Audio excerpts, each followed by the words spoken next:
를 원합니다. 생각하고 말하고 행동하는 모든 것이 주님 기뻐하시는 행동들이 되게 도와주시옵소서. 우리 교회가 주님의 기쁨 되기를 원합니다. 하나님 기뻐하셔서 하나님이 항상 우리에게 나타나시며 말씀을 해주시고 하나님 살아계심을 우리 가운데 나타나고 보여주시옵소서. 우리가 주님의 뜻을 행하는 교회가 되기를 원합니다. 하나님께서 우리 교회를 사용하여 주시옵소서. 성령 하나님 이 시간도 충만하게 우리 가운데 운영하여 주시옵소서. 우리 하나님 영광 나타내 주시옵소서. 예수님의 이름으로 기도합니다. 아멘. 할렐루야. 주님이 우리와 함께 계십니다. 하나님이 함께 하시니 이 시간도 좋은 일이 있을 줄 믿습니다. 주님 앞에 나오니까 어떻습니까? 이 시간 주님이 우리와 함께 계시니 좋은 일이 일어납니다. 우리 옆에 계신 분들께 축복 인사를 나누겠습니다. 당신에게 좋은 일이 일어납니다. 당신에게 좋은 일이 일어납니다. 우리에게 좋은 일이 일어납니다. 나를 축복하는 선포를 한번 하겠습니다. 나에게 기적이 일어납니다. 나에게 기적이 일어납니다. 믿습니다. 아멘. 우리 입술의 고백대로 하나님이 이루실 줄 믿습니다. 하나님이 기뻐하시는 신앙의 태도, 이와 같은 제목으로 말씀의 은혜를 나누겠습니다. 태도는 영어로 attitude라고 합니다. 여러분 자막에 있는 것처럼 attitude에 A부터 시작해서 1, 2, 3, 4를 붙여가지고 숫자를 합하면 100이 됩니다. A는 1이고 T는 20입니다. 쭉 더하면은 전체가 100이 됩니다. 하나님 앞에 100점을 받을 수 있는 것은 attitude, 태도라는 말입니다. 우리가 봉사를 하고 헌신을 하고 물질을 들여 주님 앞에 복을 받을 수가 있습니다. 그러나 하나님이 100점짜리 신앙, 우리를 100점으로 보는 신앙은 우리 신앙의 태도입니다.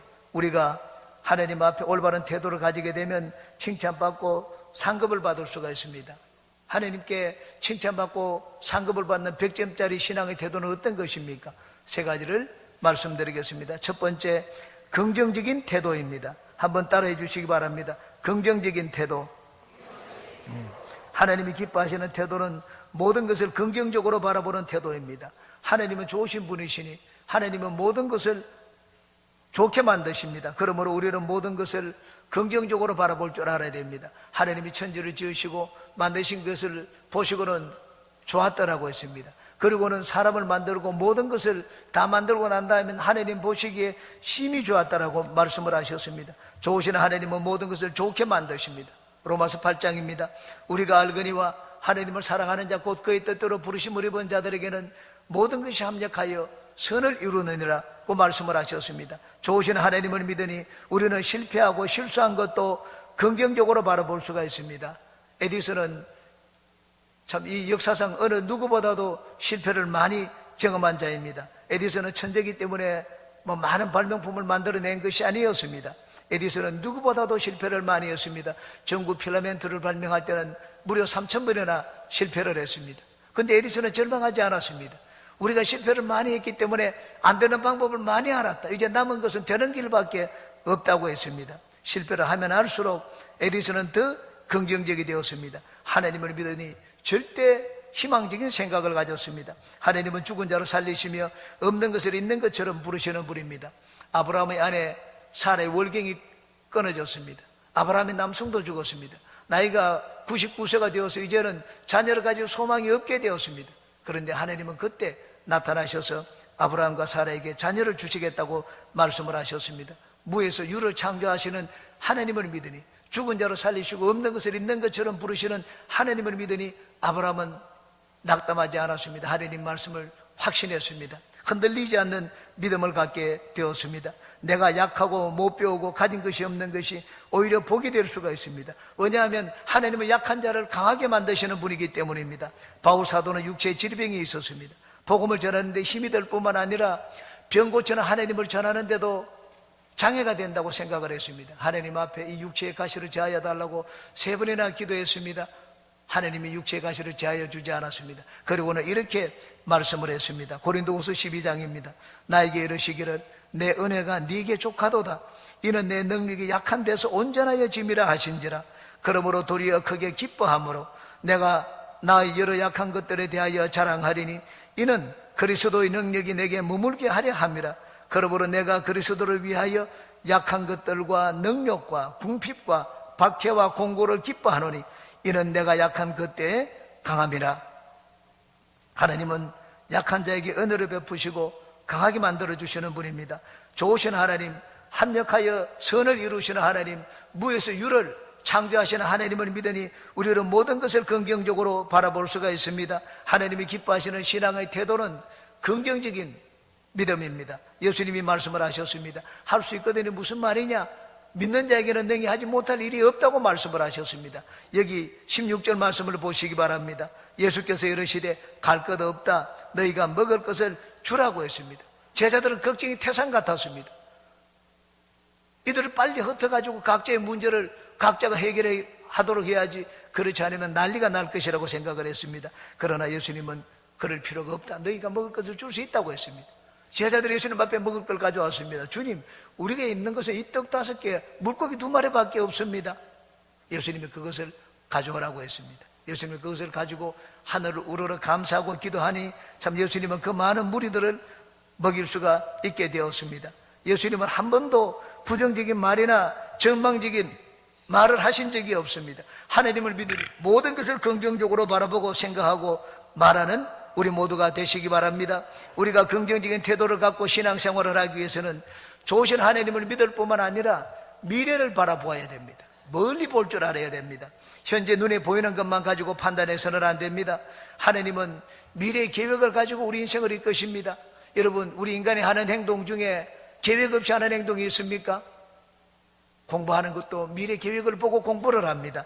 인간의 모든 행동은 미래의 목적이 있는 행동입니다. 하나님이 목적 없이 무슨 일을 하시는 분이 아닙니다. 하나님이 모든 일은 목적이 있습니다. 사람이 집을 짓는 것도 목적이 있는 것처럼 하나님이 천지를 지으실 때도 목적을 가지고 천지를 지으셨습니다. 구약의 요셉의 경우를 보시기 바랍니다. 인간의 눈으로 보면 요셉은 누구보다도 하나님을 원망할 수가 있었습니다. 그러나 나중에 시간이 지나고 난 다음 뒤에서 돌아보니 원망할 것은 하나도 없었습니다. 모든 것이 감사할 일이고 모든 것이 하나님의 은혜였습니다. 종으로 팔려간 것이 하나님의 은혜였고, 억울한 누명을 쓰고 감옥에 들어간 것도 하나님의 은혜였습니다. 그래서 바로 앞에 서서 꿈을 해석해 줄 수가 있게 되었습니다. 형들에게 미움을 받아 애굽의 종으로 팔려간 것은 나중에 보니 많은 사람을 살리고 구원하기 위한 하나님의 계획이었다는 것을 알게 되었습니다. 창세기 50장 20절입니다. 당신들은 나를 헤아려 하였으나 하나님은 그것을 선으로 바꾸사 오늘과 같이 많은 백성의 생명을 구원하게 하시려 하셨나니. 여러분, 미래에서 바라보고 하나님의 눈으로 바라보면 감사하지 못할 것이 없습니다. 긍정적인 믿음의 태도를 갖기 위해서 또한 우리는 영의 눈으로 세상을 볼 줄 알아야 됩니다. 하나님은 긍정적인 사람을 좋아하고 마귀는 부정적인 사람을 좋아합니다. 예수님의 별명이 아멘입니다. 예수님 이마에 아멘이라고 써져 있습니다. 아멘은 예스라는 말입니다. 예수님은 예스맨입니다. 한 번도 예수님은 노라는 말씀을 하신 적이 없습니다. 예수님은 그러므로 항상 사람들에게 소망을 심어주는 말씀을 하셨습니다. 긍정적인 말을 하고 듣고 하면 우리 마음이 즐겁습니다. 또 소망을 갖게 됩니다. 용기를 갖게 됩니다. 여러분, 당신은 할 수 있어. 하면 돼. 한번 해봐. 야, 당신은 진짜 멋지다. 최고다.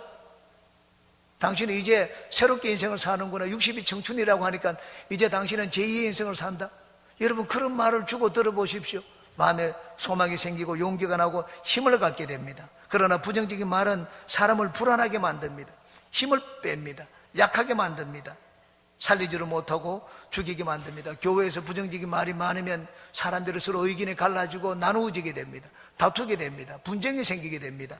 교회가 갈라집니다. 부정적인 말을 하면 하나님이 기뻐하지 않습니다. 마귀가 기뻐합니다. 그러므로 내가 이 말을 하면 누가 기뻐할 것인지 영으로 생각해 보시기 바랍니다. 하나님은 긍정적인 말을 하고 희망적인 말을 하는 것을 기뻐합니다. 마귀는 도둑질하고 죽이고 파괴시키는 일을 하기 위해서 우리 가운데 있습니다. 그러므로 우리가 상대방을 넘어뜨리고 실족하게 하는 것은 내가 마귀의 도구가 되는 것입니다.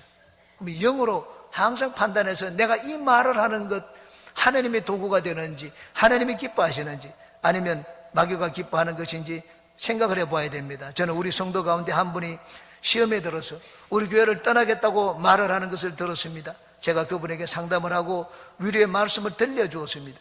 모든 것을 긍정적으로 바라보라고 했습니다. 지금 내 눈에 있는 것, 나한테 이런 일이 생기는 것, 그것 가지고 바라보지 말라고 했습니다. 너무 때리는, 내가 교회 나오지 않으면 누가 좋아하겠습니까? 하나님이 좋아하시지 않습니다. 마귀가 좋아합니다. 여러분, 영의 일을 생각해 보면 내가 이렇게 하는 것이 옳은지 그런지 분명하게 알 수가 있습니다. 하나님이 나온 지 얼마 되지도 않았는데 특별한 믿음을 주시고 성령의 은혜를 베풀어 주셨습니다. 하나님이 왜 그렇게 했겠습니까? 여러분, 하나님이 우리에게 은혜를 베풀어 주시는 것은 우리 인생에 투자를 하는 것입니다. 하나님은 어리석은 분이 아닙니다. 하나님은 거두지도 못할 곳에 투자를 하시는 분이 아닙니다. 하나님이 베드로에게 투자한 것을 보십시오. 밤새도록 허탕을 친 베드로에게 깊은 데로 가서 그물을 내려 고기를 잡으라고 했습니다. 그랬더니 그물이 찢어질 듯이 많은 고기를 잡았습니다.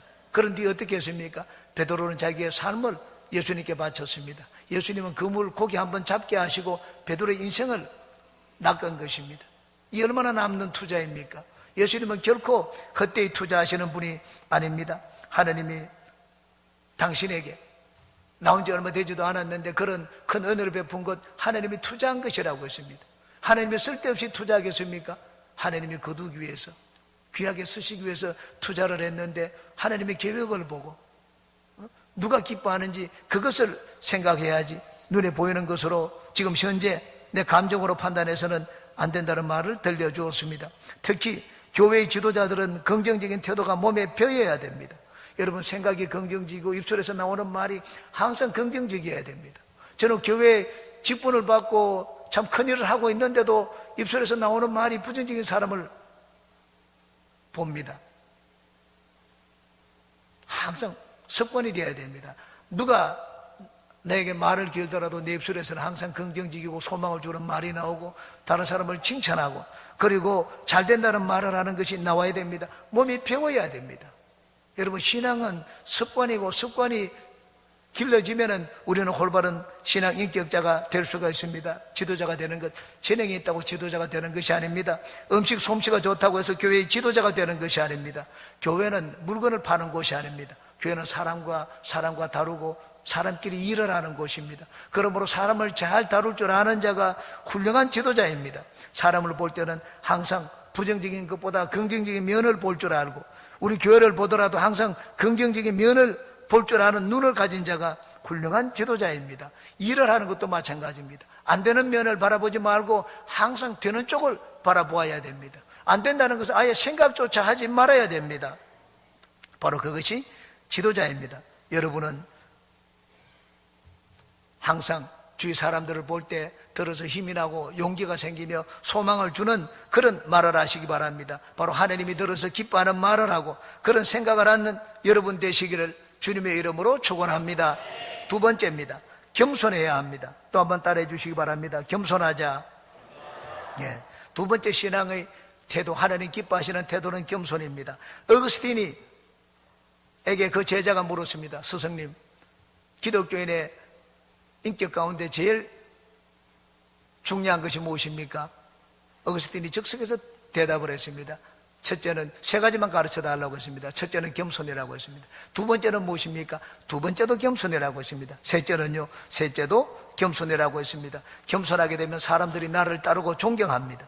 겸손은 남을 나보다 낫게 여깁니다. 사람들 앞에서 자기 과시를 하고 내가 많이 아는 것을 나타내고 구석구석 아는 것처럼 얘기하면은 사람들이 나를 따를 것 같은데 결코 그렇지 않습니다. 내 스스로 잘났다고 생각하면 사람들은 나를 따르지 않습니다.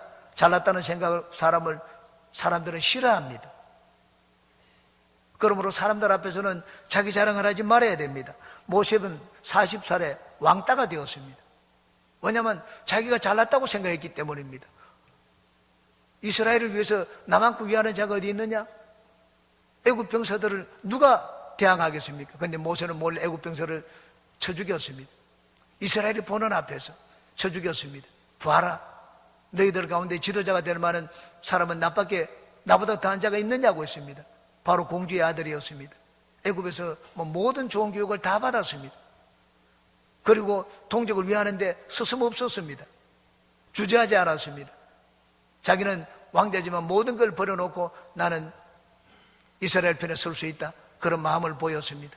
이렇게 하면은 이스라엘이 다 받아줄 줄 알았습니다. 그런데 모세는 동족으로부터 배척을 당했습니다. 자신을 낮추지 않고 자기를 제일이라고 생각했기 때문입니다. 요셉도 마찬가지입니다. 요셉은 두 번의 꿈을 꾸고 난 다음에 기고만장해졌습니다. 아버지와 어머니도 자기에게 절을 하는 꿈을 꿨습니다. 11 형제들은 두말할 필요도 없었습니다. 형제들 앞에서 꿈 자랑을 했습니다. 어시되었습니다. 형들이 시기하기 시작을 했습니다. 나중에 아버지가 없는 곳에서 요셉을 죽이려고 했습니다. 유다의 강곡한 권유로 인하여 죽이지는 않고 애굽의 종으로 팔았습니다. 요셉도 왕따를 당한 것입니다. 왜 왕따를 당했습니까? 잘났다고 해서 그렇습니다. 겸손하지 않아서 그렇습니다. 지도자들은 더 겸손해야 됩니다. 그런즉 누구든지 선줄로 생각하거든 넘어질까 조심하라고 말씀을 했습니다. 부서장들이나 지구역장들은 겸손해야 됩니다. 과도하게 자기 주장을 하면 안 됩니다. 지도자들은 순종이 무엇인지 순종의 본을 보여야 됩니다. 충성이 무엇인지 먼저 충성의 모습을 보여야 됩니다. 바로 그것이 겸손입니다. 지구역장들은 항상 교회 지시에 순종하고 담임 목사의 가르침에 순종하도록 구역장들을 가르쳐야 됩니다. 자기 주장을 하면 안 됩니다. 자기 위에 사람이 있는데 더 윗권세가 있는데 자기 주장을 하면 순종하지 않는 것입니다. 내가 순종하지 않으면 밑에 사람도 나를 따르지를 않습니다. 저는 지금도 저를 이끌어 주었던 조장님을 존경합니다. 제가 목사가 되고 난 다음 여의도 순복음교회 부목사가 되었습니다. 수석 부목사니까 제 위에는 당회장밖에 없습니다. 근데 제가 그 장로님을 보면은 항상 고개를 숙여 인사를 합니다. 제가 그분에게 몇 번 말씀을 드렸습니다. 장로님, 저는 지금도 장로님을 보면은 고개가 숙여집니다. 제 앞에 아주 큰 산과 같다고 했습니다. 제가 평신도 때 그분은 안수집사였습니다. 방언기도 하는 게 너무 멋있었고, 그리고 항상 예배를 드릴 때 양복을 입고 예배를 인도했습니다. 입에서 부정적인 말 나오는 걸 한마디도 들어보지를 못했습니다. 늘 조영기 목사님을 존경하고 예배 때마다 조영기 목사님을 위해서 기도하는 걸 봤습니다. 저는 그대로 그분을 본땄습니다. 사람들이 따라야지 좋은 지도자입니다. 내가 좋은 지도자인 증거가 무엇입니까? 사람들이 나를 따르느냐 따르지 않느냐 그것을 보면 압니다. 안 따르면 꽂히면 됩니다. 겸손하면 하나님도 좋아하십니다. 그래서 은혜를 베풀어 주십니다. 잠언서 29장입니다. 사람이 교만하면 낮아지게 되겠고 마음이 겸손하면 영예를 얻으리라. 베드로전서 5장입니다. 젊은 자들아 이와 같이 장로들에게 순종하고 다수로 겸손으로 허리를 동이라.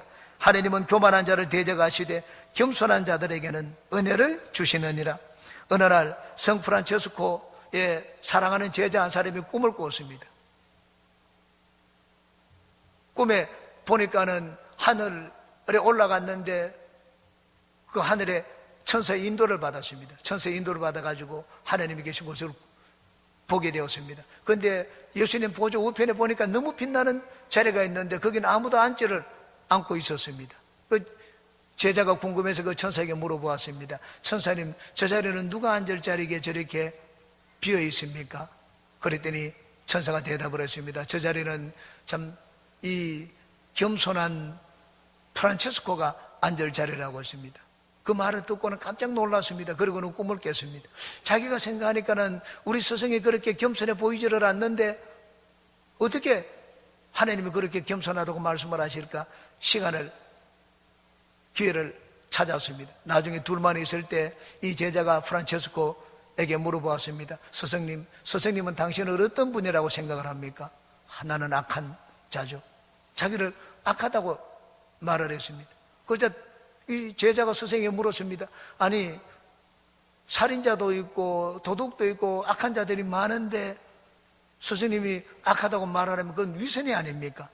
라고 되물었습니다. 그러자 프란체스코가 이 제자에게 대답을 해 주었습니다. 그건 자네가 몰라서 그러네.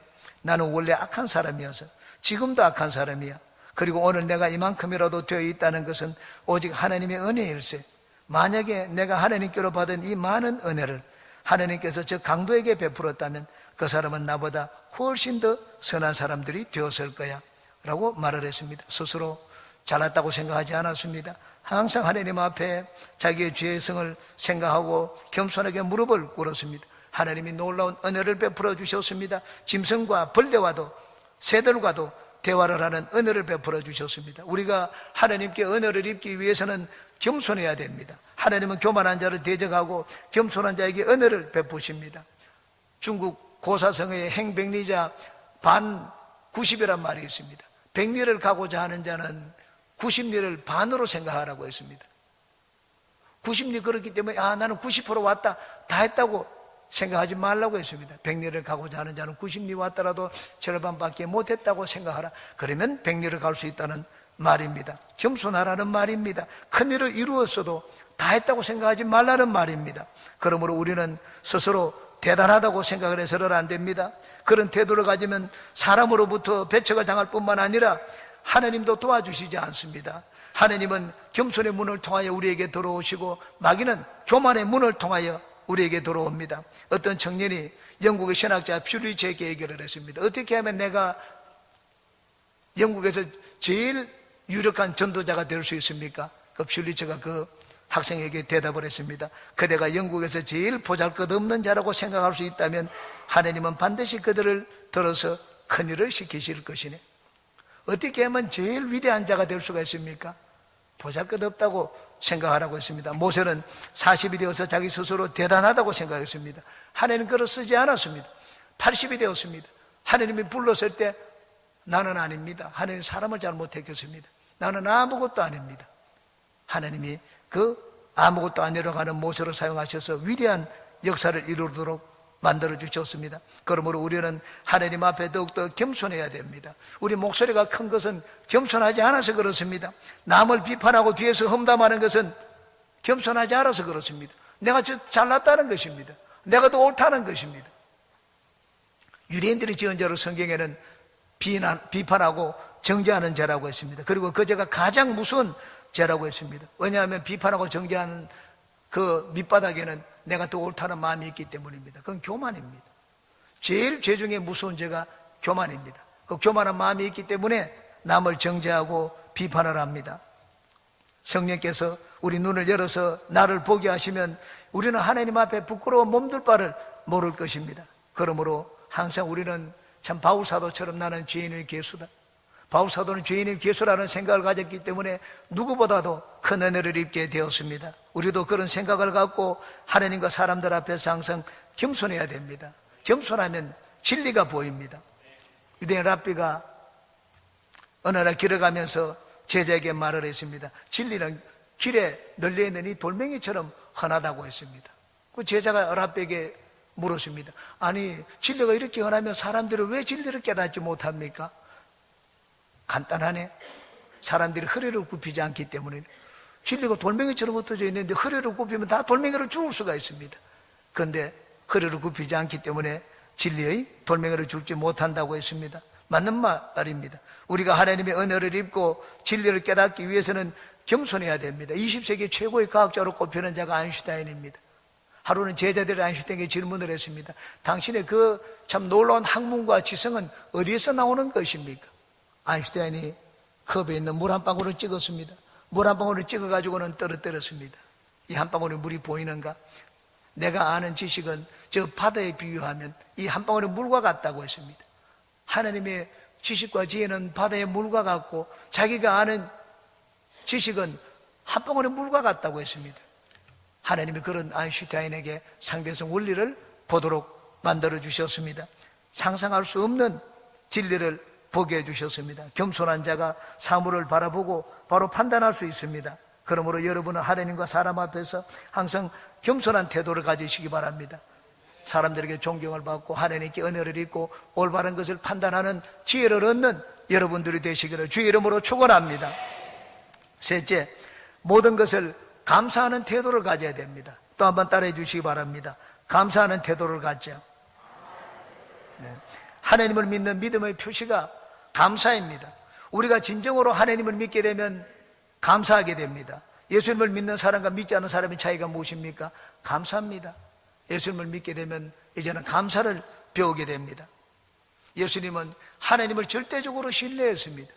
하나님을 믿었기 때문에 절망적인 상황에서 원망하고 불평하지 않았습니다. 감사했습니다. 여기 예수님은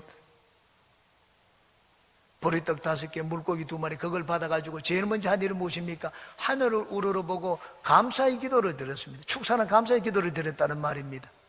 하나님께 감사했더니만 놀라운 일이 일어나게 되었습니다. 감사의 의미가 무엇입니까? 나는 당신에게 도움을 입었습니다. 나는 당신에게 신세를 졌습니다. 난 당신께 빚을 졌습니다. 그 표시를 내는 것입니다. 감사하는 말을 하지 않는 말은 나는 당신에게 얻은 것이 아무것도 없습니다. 도움받은 것이 아무것도 없습니다. 그걸 보이는 것입니다. 도움을 받았으면 합당한 반응을 보여야 됩니다. 여러분, 우리가 눈이 있다고 볼 수 있습니까? 하나님의 빛을 안 지었으면 우리는 눈이 있어도 못 봅니다.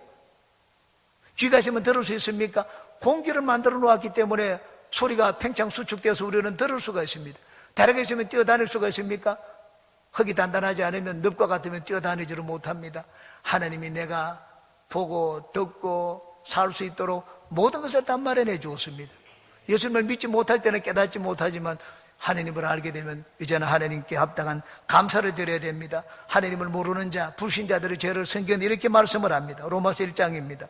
하나님을 알되 하나님을 영화롭게도 아니하며 감사하지도 아니하고 오히려 그 생각이 허망하여지며 미련한 마음이 어두워졌나니, 영화롭게 하지 않고 감사하지 않는다고 말을 했습니다. 현재 감사할 만하지도 않은데 장차 있을 하나님의 영광을 바라보고 미리 감사하는 것은 최고의 믿음입니다. 여기 예수님이 바로 그런 믿음을 가졌습니다. 5,000명을, 장정만 5,000명을 두고 떡 5개, 물고기 2마리가 감사할 만합니까? 절망적입니다. 그런데도 예수님은 그것을 가지고 감사했습니다. 왜? 하나님이 개입하시면 능히 하지 못할 일이 없기 때문입니다. 예수님은 하나님의 영광을 바라보고 미리 감사를 드렸습니다. 하나님이 그 예수님을 기뻐하셨습니다. 그래서 놀라운 기적을 베풀어 주셨습니다. 하나님이 진정으로 우리에게 원하는 것은 감사하는 마음입니다. 시편 50편 14절입니다. 감사로 하나님께 제사를 드리며 지존하신 이에게 내 서원을 갚으며 라고 했습니다. 공동번역은 이것을 이렇게 번역했습니다. 사람이 하나님에게 바칠 제물은 감사하는 마음이요, 사람이 하나님께 바칠 제물은 내 감사하는 마음이라고 했습니다. 하나님 우리에게 진정으로 받기를 원하고 진짜 기뻐 받으시는 제물이 있습니다. 감사하는 내 마음입니다. 감사하게 되면 사탄이 내 마음속에 들어올 수가 없습니다. 사탄이 지구상에 내려와서 유럽의 노르웨이에 창고를 지었습니다. 그 창고에다가 미움, 원망, 불평, 슬픔, 모든 이런 씨앗을 잔뜩 그 속에 저장해 놓았습니다. 이 씨앗을 저장해 놓고 사탄이 이 씨앗을 다니면서 노르웨이 사람들에게 뿌렸습니다. 각 마을마다 다니면서. 그런데 어느 한 마을에 들어가서는 사탄이 이 씨앗을 뿌릴 수가 없었습니다.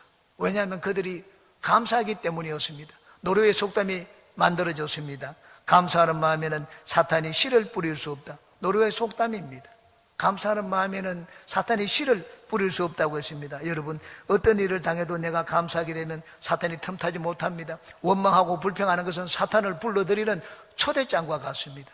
그러므로 여러분, 환경을 보고 여러분 판단하지 말고 항상 하나님을 보고 행동 결정하고 생각하고 말을 하고 판단하시기 바랍니다. 신앙의 깊이가 무엇입니까?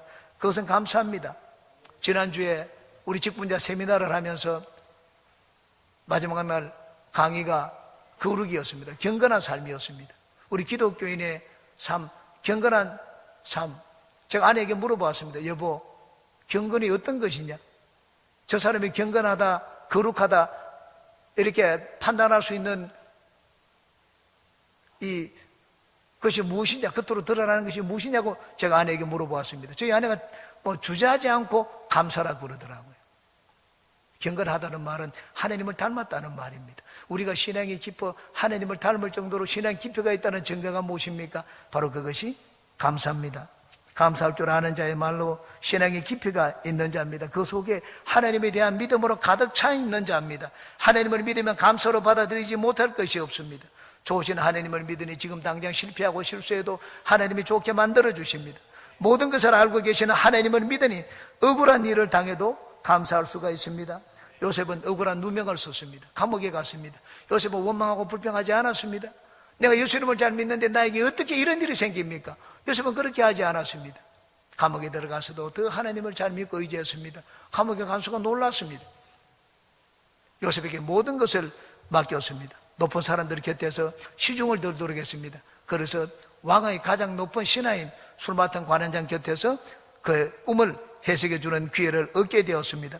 우리가 환경을 바라보고 불평하고 원망하고 부정적인 생각을 한다면 얼마든지 그렇게 할 수가 있습니다. 그러나 또한 반대로 모든 것을 다스리고 아시는 하나님을 믿으면 우리는 또 모든 것을 감사로 받아들일 수가 있습니다. 상황이 어떠하든지 간에 감사할 조건을 찾으면 찾지 못할 것이 없습니다. 한 사람은 버스를 탔는데 자기 옆 좌석에 흑인 여자가 앉았습니다. 자기보다 몸무게가 3배, 4배나 되는 여자였습니다. 옆에 들어와서 엉덩이를 비집고 들어오는데 그냥 자기는 거기 눌려가지고 숨도 제대로 못 쉴 것 같았습니다. 하나님 앞에 불평하는 마음이 생겼습니다. 왜 이런 여자를 내 옆에 앉게 하셨습니까? 성경에 감사하라고 했는데 내가 이래도 감사할 수가 있습니까? 하나님이 즉시로 대답을 주셨습니다. 그래, 그런 여자가 너 아내가 아닌 걸 감사하라. 여러분, 감사할 조건을 찾으면 우리는 어떤 상황에도 감사를 드릴 수가 있습니다. 하나님이 왜 나에게 이런 일이 생기게 했습니까? 왜 나에게 이런 사람을 붙여주셨습니까? 뒤집어 생각하면 그것도 감사할 일입니다. 왜? 그를 통하여 내가 성장하기 때문입니다. 내 신앙, 여러분, 우리 신앙이 자라기 위해서는 이런 시험을 통과하지 않고 자랄 수가 없습니다.